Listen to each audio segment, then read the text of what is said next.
Stan Ellis, the man, the myth, the legend. So congratulations on you selling your company Cubatech to, is it IonQ? IonQ, yes. Okay. I'm not going to pretend to be a quantum mechanics person, but I say your list of entrepreneurial accomplishments are impressive. They align perfectly with Drive's economy engine and the Assembly District of 32, which you're running for. So I remember when you came to GBRA, you introduced yourself as a pig farmer. Okay, yet I'm sitting here looking at your curriculum, your Viate, as extensive as yours. I mean, your campaign website references small business development in oil, agriculture, chemical reclamation industries, as well as waste management, all before venturing into quantum physics, communication, and cybersecurity. That level of intellect and heft is kind of rare here in Kern County. And on top of that, for fun, you're an accomplished musician. Is there anything you're not doing right now? No, I love science, and that's why I probably have excelled. You know, I think you excel in things that you love, and I love science. I love this community. I've learned since I started this race, I'm overwhelmed I went to the honor flight, and our veterans and the business people that I've met, and wow, the depth of super amazing people that are they're the great American heroes that have built this country. And I'm so honored to meet these people. So it's all about, to me, it's about relating with these folks. Okay, cool. So let's talk about your political candidacy. All right, so you've ran for office before. Yes. Okay. From that time that you ran, have you learned anything new? The process, what it takes to run for office? In 2006, I ran for the wrong reasons. I think I was really upset at regulatory agencies, and I was tired of screaming at the TV. So I decided to do something about it. And I ran against Gene Fuller and Phil Wyman at the time, and Gene Fuller was an amazing candidate, an amazing person, and was 10 times the assembly person that I would have ever been. So, and I got to know her during that race and after that race, and I supported her because she was really a cool person. Since then, I dove back into my businesses and science, and during that campaign, I met a lot of clients and contacts, and I just expanded from there. But I've learned probably the most important thing, that hard work always wins, and I've kind of learned that my whole career. Hard work and integrity always wins. And so I want to see if I can apply that and science to politics. So what made you decide to run for the 32nd District? I mean, why now? My grandkids. As I'm looking at the future of our grandchildren and the future of the state and our overtaxation and overregulation and driving people out of business and our lack of health care, rural health care, and our public servants for safety, it's deteriorating. And somebody has to stand up, and I've been here for 50 years this year, and I want to take these Central Valley values to Sacramento. All right, so one of my first questions. California has nearly the highest tax rates in the country, all right? Our gas taxes are out of control. California is currently implementing a per mileage usage because of short-sightedness with EV cars. They're not using gas, so they're losing taxes off that. Is there a way to lower our taxes and still maintain a functional state government? Well, I certainly believe so, and it comes down to why are we spending $128 billion on a rail? We're spending our money in the wrong places. We need to spend our money and our budget in the right places, and it will drive more revenue. We need to help businesses succeed, not overregulate so they don't succeed. When businesses make money, guess what? They pay more taxes. If you want to talk about cheaper food prices, our cost of living has gone through the roof. It's insane. There's no excuse. If we had more water to the valley, we would have lower food prices because our cost of water is so damn high. We have, we need to drill for oil and gas. We need to get the supply. It's called supply and demand. When you get more supply, guess what? Your prices go down. We are driving ourselves out of business because of overregulation. All right, well, this brings me to my next question. So, due to the policies of the last two administrations, California has seen a mass exodus of people, business, and industry.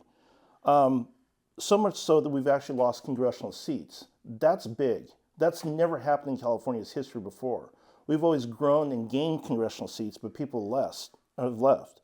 And with all that, it's a huge portion of our tax base. And now California's trying to put the backs of you and me and everybody else. So how does California create an environment to bring those people, businesses, industry back to California? Again, it's about regulation, because regulation costs business owners money. When you have to follow regulations that are not practical, guess what? They drive the cost of business up. Why should I have to hire a full-time environmental engineer to deal with airborne issues or the DTSC issues, or it just goes on and on and on. It's over encumbering our businesses. When you get rid of some of these regulations and let people and come back to the free enterprise, guess what? You're going to make money and you're going to pay taxes, and everybody prospers. You're going to be able to hire more money. You're going to be able to pay your people more money. It's self-perpetuation. Do you think that in this day and age, with technology and a conscious effort on people, can these businesses still operate in California and still be environmentally friendly so that we have the best of both worlds? We have the greatest, amazing, productive state in the world. And our people are productive. We have a lot of intellect. We have a lot of technology. We have everything in this climate to succeed except our political environment, our overtaxation, and our overregulation. Let's look at another part of our economy, and it's our educational system. Our future generations are going to be entering into it. During the Obama administration, he was heavy on college, tech, and everything else, and turned his nose up on blue-collar workers, our welders, our electricians, our people who maintain our infrastructure. So one of the questions I have for you is, how do you feel about workforce development? So first of all, I've interfaced with BC and Cal State, and we need vocational schools. We need to train electricians. We need to train, and then you talk about our future technology. We need to train technicians for AI. We need to have technicians for quantum computing. There's 1,000 trades out there that we should be training for in our workforce development that aren't necessarily a 4-year college degree. We need that. We need people to do that. So then, and educated people or semi-educated people, we need also to foster our higher education in quantum. You know how hard it is to hire a quantum engineer today? Nobody has prepped the future for quantum engineering. It's a hot topic. The same with AI. We need electrical engineers. We need software engineers. We need the whole workforce from the top to the bottom all the way, and we need to promote that. And continuing on with our education system, California used to be one of the top states for education. We had people who were coming out, going directly into college and doing very, very well. Over the last decade or so, we've seen a significant drop in our educational system. It's sort of like this giant dumbing down. You know, we punish the kids who excel because the lower kids will feel bad, so we make everybody down to the lowest common denominator, and it's affected everything across the board. We now have kids who are graduating, who are reading at the 4th grade level. We have kids who don't even know how to use the tape measure. They're going on to YouTube to learn how to use simple things that you and I grew up because our dad showed us. How do we change that? How do we get common sense back in and get education back into where it used to be? So, because I am a businessman, I'm a free enterprise person. I believe in free enterprise. And I believe that in competition, but I also believe that I think there's a real place for charter schools. If you look at some of the charter schools that have been started right here in Kern County by some of our companies that have been promoted, If you look at the statistics of the students, it far exceeds public education. So I really am just now learning about charter schools, and I'm very interested in their academic accomplishments, but they're doing very, very well. So there's some changes, I think, if we can get the government out of our business. Okay, so that brings me to the next one. How do you feel about school voucher programs? I'm not too familiar with school voucher programs, so I would speak, I'm uneducated, so I wouldn't answer to that. Okay. Basically, as I understand it, kind of like how for free enterprise, a family would get X amount of dollars, say $2,000, and you go to a school and say, hey, I want my kid to go here, and that $2,000 goes to that school. If that school doesn't meet your standard, you can take that money and go to a different school and be able to have the freedom to pick and choose based on what that school offers, what curriculum, program, stuff like that. So, I think my free enterprise answered that. I'm all about free enterprise. okay, housing and homelessness, two big issues. So at this point in time, housing issue has been a growing problem here in California. The American dream of ownership is quickly disappearing, and the younger generations may not even be able to experience that dream of owning their own home. With the rising costs of houses, interest rates, how can we make housing more affordable in California, still allow developers to be profitable, and what incentives do you think might encourage home ownership?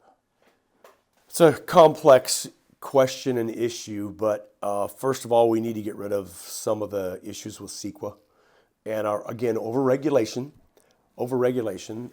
The price of our commodities and our goods and our lumber and housing have gone up because of our past administration. We need to get those back in check.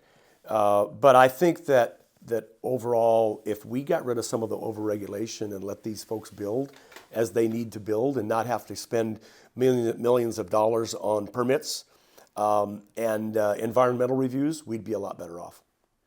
So, due to Governor Newsom's recent policies and stuff, many insurance carriers have packed up and left California, leaving many homeowners without insurance. And we've seen the disastrous fires down in LA. A lot of them had no insurance when these fires started and have no hope of rebuilding. How do we create a system to where these insurance companies can come back and still be profitable, yet not have rates so high that nobody can afford them? So I've been looking into that a little bit. I understand that a lot, like 28 or 29 states in the U.S. have insurance commissioners. And they regulate what insurance companies can charge. But it comes back down to simple statistics. Insurance companies are in business to make money. So if there are more losses than they incur, then they're going to leave the state. And it's, again, I think it's back to free enterprise. I don't know enough about the insurance regulation portion, but I think that there has to be some checks and balances. I don't know the answer to that question, but we certainly, it's certainly a hard topic today, and I can't answer specifically because I don't know enough. But again, I come back to the free enterprise system. It's about supply and demand. It's about statistics. It's about if they're losing more money than their private industry, then they have the right to move out. All right, now the other side, the homeless issues. That is a complex thing. You know, some people are homeless because of economic reasons. Some people are homeless because of drug addictions. And quite honestly, you know, there's people out there who have psychological issues who don't want help and want to stay on the streets. In my background, I've worked with all of these. I've seen it. How do we fix this problem? I mean, it's so multifaceted. So I think it starts with closing the border and the fentanyl. Because I had a young guy come through in my dumpster, and I went out and said, hey, what's going on? He said, oh, just going through and getting some money for my drugs. And I said, what's your story? He says, well, I graduated in the Midwest from college. The drugs are cheap. I love being homeless, and I love being high. I said, well, if you ever want a job and want to clean up, come on back. And he says, nah, that's not going to happen. I love this, being high all the time. So then I looked at, homelessness, and I said, there are, again, to your question, the way you framed it, there are homeless people because of the economical situation. There are homeless people because they love drugs. There are homeless people because they're mentally ill. There's a whole facet. There's several multiple reasons. I say you take a pick at it a piece at a time. And I say you take the people that want to work, you bring them in like Open Door Network in Bakersfield, and you bring them in and you outsource them to businesses, and you give businesses, the state should come out and say, look, we're gonna give you a deduction, or we're gonna pay half of their salary, or look, the state's spending millions and millions on homeless programs that are totally ineffective. Why don't you engage business people like myself and say, look, we're going to give you an opportunity to help. And you go to places like Open Door, and you bring in their people that are drug-free. You get them transportation to work. You help them with housing. And guess what? The next thing you know, you're helping the workforce, and you're helping educate the homeless. And then the folks with mental illness, I don't know how to answer that one. Or the folks that love their drugs, let's cut the fentanyl off. Let's get tough on drugs, and let's see where they go. All right. So you have a background in agriculture, and obviously water is an important part. Water management has become a critical issue for families, farmers, oil producers, everybody in the 32nd Assembly District. If elected, what common sense water policies will you focus on? How will you work with stakeholders to implement effective water conservation and allocation strategies? So obviously, again, to food prices, more water, cheap water. And we need to make that happen. And I think that there's some technological answers to solving that problem. I've seen a couple of solutions come through just recently I'm studying now. And a lot of it has to do with the endangered species, the Delta smelt and the salmon, and the interface of the salt water versus the fresh water, and how much water we can get. We need, and so let's just take, for example, what if we had water infrastructure and some dams that when in wet years, we could load those dams up and use them in the dry years. We've done a pathetic job of water management and water infrastructure in the state. Again, I come back to the rail, $128 billion. Do you know that would solve all of the water issues in California? Let's get real. Yeah, I saw a video recently where Newsom was talking about how he's dismantled 2 dams in favor of trout, I think it was. It's like, why? So he's so wrong. There are technological solutions like ladders, and the fish will climb upstream, and there's some technological answers to those. And again, I want to bring science. My whole premise here is to bring science and fact into the political decision-making process. Okay, so California has some of the highest electricity costs, gas prices in the country, largely due to taxes, environmental restrictions. So for some time now, Governor Newsom has been buying oil from foreign countries instead of buying it locally. This decision has greatly impacted our local economy. There have been several oil companies and support companies to those oil companies who they've had to lay off all their people because there's nothing going on in Kern County right now. How do we bring that back? How do we get him to stop buying foreign oil and start getting it locally? Again, it's education. When ships come from Indonesia with oil, or the Far East, or other countries around the world, they burn what's called number 6 fuel oil. It is the lowest refined product and the cheapest oil, and these ships burn it and they pollute. And I mean, they put out this black smoke all the way across the ocean. Then when they get 25 miles out, or whatever the distance is that the air board requires, they go to number 6 fuel oil. It's so hypocritical. We make the cleanest and produce the cleanest oil in the world right here in Kern County. We refine, and our emission standards are so tight, and we make reformulated fuels. We are the cleanest in the world. We need to educate Sacramento on how they're polluting the world, how hypocritical that we're polluting the rest of the world, and the jet stream brings that stuff right into the U.S. We are hypocrites. All right, so do we want to tackle fracking? Yes, we do. Okay, so I'm not totally familiar with fracking. So what is fracking? So fracking is when you drill a well and you set casing in the freshwater zones that when you produce oil, you can't let any of that influence or production water get into the freshwater reservoir. You drill down into a formation, and there's a real tight formation where, meaning that the oil won't flow freely out of the reservoir.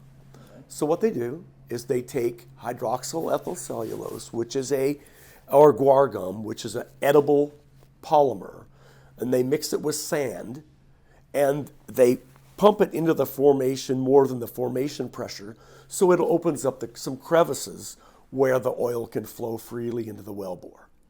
So don't give me the malarkey about fracking is bad for our environment, is bad for earthquakes. It's not scientifically proven. Okay, all right. All right, so everybody's talking about sustainable energy and lower overall costs and stuff of that nature. We recently have shut down 2 of our 3 nuclear power plants. And my understanding of the stories I read, they were getting ready to shut down the last one when they realized if we do that, we're going to lose 1/3 of our energy supply. We can't do that.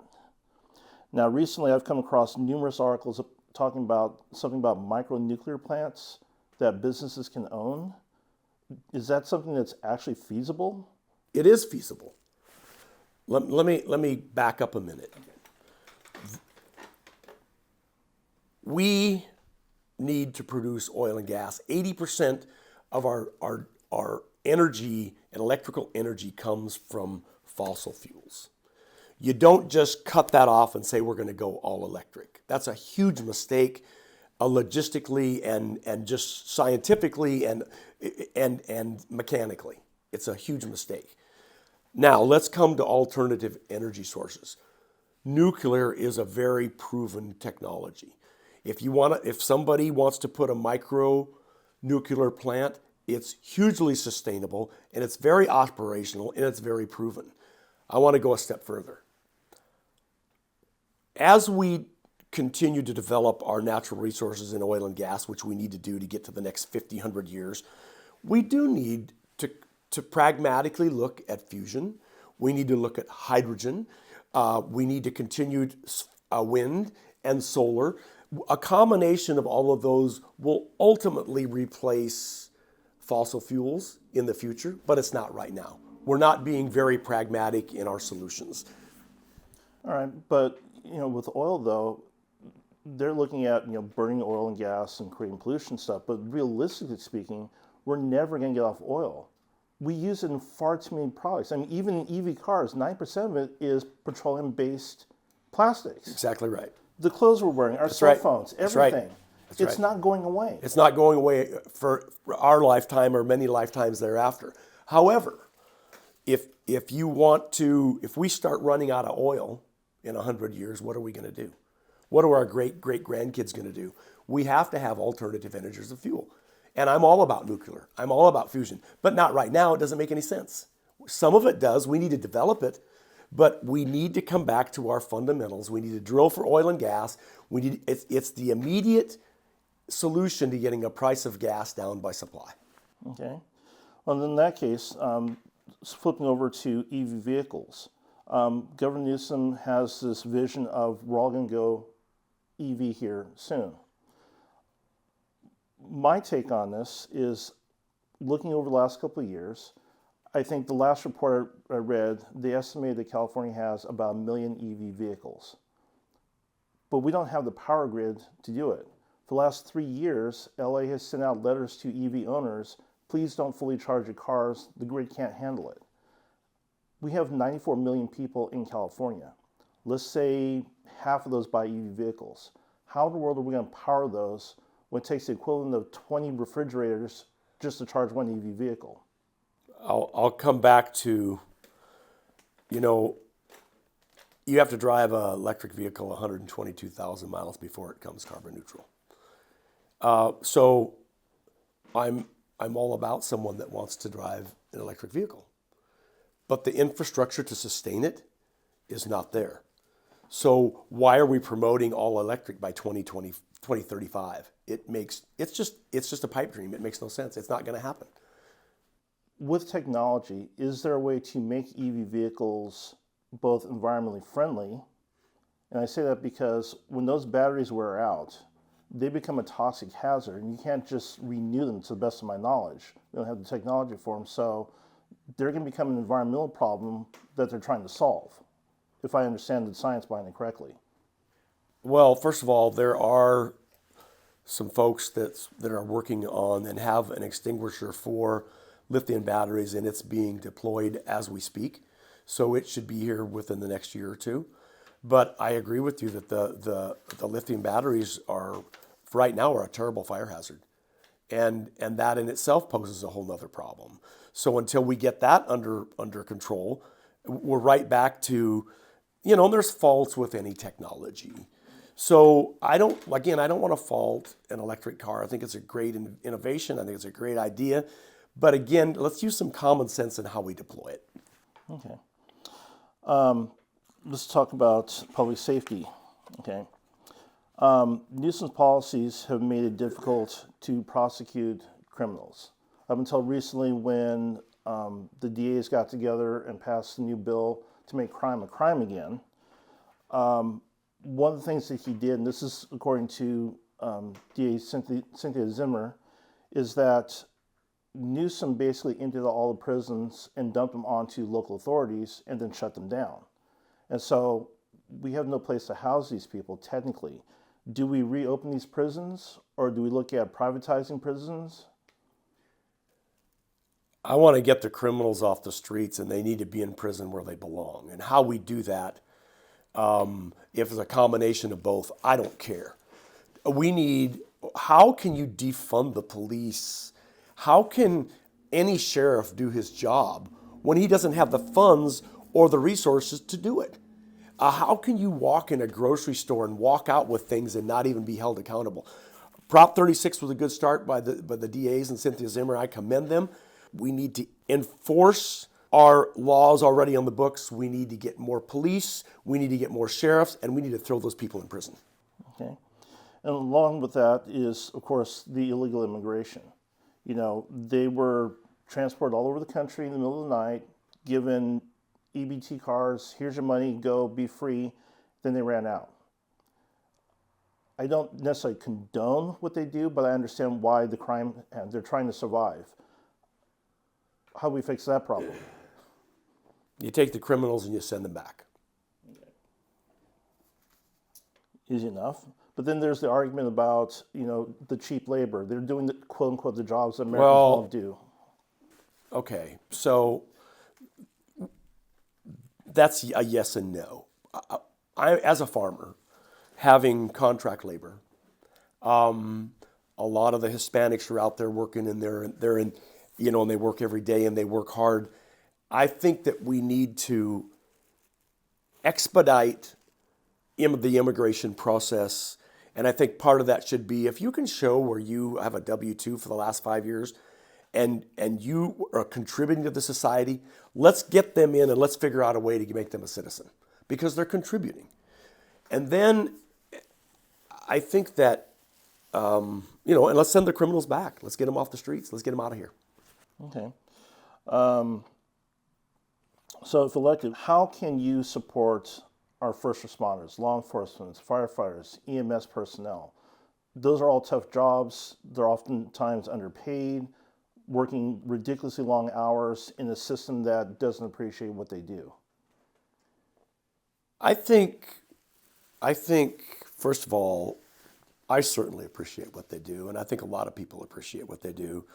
There's probably some people that are uneducated on what they do and how they do it and how critical their job is. But I'm all about supporting public safety. Anything to do with public safety, again, we need to hire more officers. We need to, how do I say this? We need to figure out ways in Congress or in the assembly to enhance our public safety forum with our police and our sheriffs and all of the services that are critical to our sustainability. Okay. Going back to talking about small businesses, okay. Small businesses make up about 90% of all the firms across the United States. During COVID, we lost a lot of businesses. The decisions to shut down, cut things off, killed a lot of businesses, and many of them have not come back yet. How do we bring those businesses back? How do we get people working again? How do we create, I hate to use the term, create the tax base, but really that's with working people, taxes are being paid, we have money to provide services to our citizenship. How do we get those businesses back and up and running again? A lot of those businesses were given PPP money through the federal government to help sustain through the slow times. I want to go to, it was a political nightmare, in my opinion. It was handled politically wrong, and some of those businesses might not ever recover, and I don't know how to get them to recover, but most people that are entrepreneurs and have started their own business will probably figure out a way. Okay. But how do we create, here in California, again, we were talking about earlier about taxes, we were talking about environmental impact studies for some of these things. How do we change that atmosphere so somebody who comes with an idea is like, hey, I got an idea for this. Yeah. How do I get started? It's again lower taxation, lower regulation, and making it a business-friendly climate. Okay. What about tax breaks and incentives to help them get going? Is that something that is feasible in California right now? Well, if we stop our foolish spending, yes. I think, again, we need to come down to just let's give some of these businesses some tax breaks. Let's help them. Let's incentivize our businesses instead of disincentivize. All right, so my next question, this is going to be kind of a touchy one given currently what's going on, but I personally think the Trump administration is having success with DOGE. They've identified so much wasteful spending, so much of what's going on behind the scenes that we just have not known about. Should California develop the same thing, a DOGE system that's going to go through and look, and yes, the political ramifications and the firestorm that will cause, but... No, I think that Trump is spot on. And that's about wasteful spending, and that's why we're in the predicament we're in with overtaxation, because we throw away our money on projects like the rail that make no common sense for our state. I absolutely believe we should. Okay. So then the next question is, if elected, you're going to be walking into an atmosphere where Democrats are here, Republicans are down here. How are you going to work across the aisle to get things passed? So I'm actually kind of excited about the challenge because I've been in technical sales my whole life, and I had to sell a product and I had to sell services. I called on a client 5 years before I got a project. I'm pretty relentless when it comes to reaching. I want to reach across the aisle and educate through science and understand their position and agree to disagree. Okay. But again, how are you going to get them to work with you, though? Because, I mean, traditionally speaking, the Democrats have had a stranglehold on California for more than 50 years. But Darren, there's a red wave now, and I think the Dems are even starting to see how foolish some of their policies are. And I think already I'm seeing, as I've been to Sacramento, that they're a lot more open-minded. So I think there's an opportunity. It's a tough question, but I just through hard work and understanding their philosophy and working hard. You realize, of course, you're stepping in some very big shoes. I mean, Vince Fong left a footprint in the assembly. Regardless of whether you like him or not, he was effective and he had a presence. Do you think you're going to be able to step into that and be able to continue on the work? So I talk to Vince and we chat regularly, and he has done one amazing job up there. He's so well respected. Another one is, of course, Shannon Grove. She's so amazingly respected in Sacramento. I talk to them on a regular basis. They're coaching me, and I hope to be as a tenth of as effective as they are. They're amazing, both of them. Cool. All right, well, that's pretty much all the questions I have. Is there anything else you would like to tell people out there who are going to see this about who you are and what you do and goals and dreams? Well, again, I was raised on a pig farm. I got a degree in mathematics and been in science ever since. And all I ever have known is hard work always wins. Sometimes it takes longer. So I want to apply that same work ethic in science, and I hope to serve my community the best I can. All right, sir, thank you very much for your Thank time. you, Darren. I appreciate the Appreciate the opportunity. interview.